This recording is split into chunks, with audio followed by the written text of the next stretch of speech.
Mama was still the most beautiful woman in the community. A little wild, she was, or so the English women regularly whispered, many of them still all bound up in their boned bodices and kirtles, tattered though they were. But who could blame her, being a survivor of captivity, and wife to the stern and wild Kurawoten man responsible for both snatching her away and bringing her back. 'Twas still the stuff of romantic legend more than 10 years later. Virginia Thomason Dare, affectionately known as Ginny to family in the community, watched the way the other women subtly deferred to her mother in matters both small and great. The men as well, if it came to that. Mama attended council as often as she could, often with a babe in arms, which no one minded. All the Kurawoten women did, and most of the English. And enough time had passed since their crossing that the English nearly stopped commenting on how strange it was that the women held leadership positions as strongly as the men. After all, Manteo, the Kurawoten who had been to England not once, but twice, may be Lord of Roanoke and de Semonguepeoc, as well as leader of the English, but his mother was still Werawansqua, or chief woman, of the Kurawoten themselves. Ginny rolled her eyes every time the subject was brought up.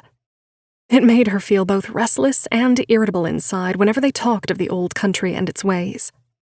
True, the tools and devices they had brought were wondrous, although the limitations of such were beginning to show after so long. But how pitiful must their homeland of England be if they did not properly value their women? 'Twasn't like that, Mama would protest when Ginny would ask her about it. But then she would only shake her head when pressed to explain.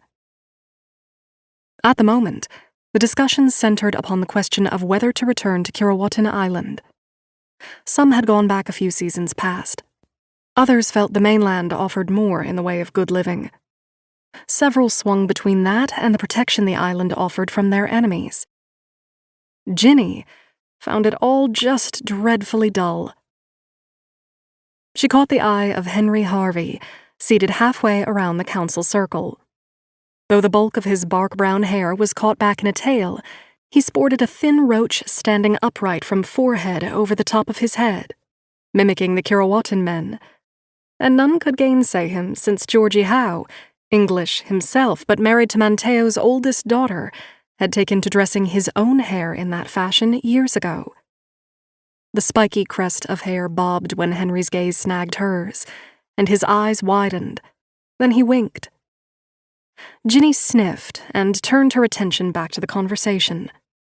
Best she feign interest than let him tempt her to sneak off into the forest.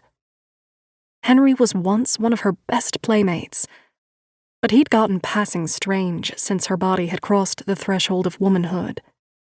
He fancied himself a young man already, despite retaining a gangly frame and the high voice of childhood. If anything, his voice had gotten squeakier of late. Still, an escape into the surrounding forest and waters might be preferable to a slow death by tedium here. It wasn't as if this were anything but counsel. She'd never dream of slipping out from church services. And others came and went as needed. If anything important happened, Mama would tend to it, along with Papa Seesfar. With slow, casual movements, she unfolded from where she sat next to Tirzah Chapman, whispering that she'd return soon, and picked her way through the gathering. Outside, a light rain pattered, and she nearly went back in.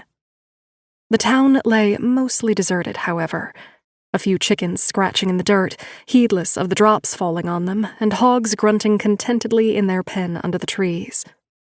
So after the barest hesitation, she took off.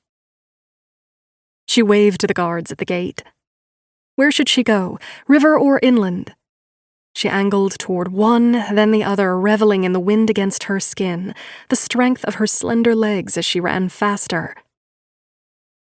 A figure loomed out of the shadows, keeping pace with her. Then another.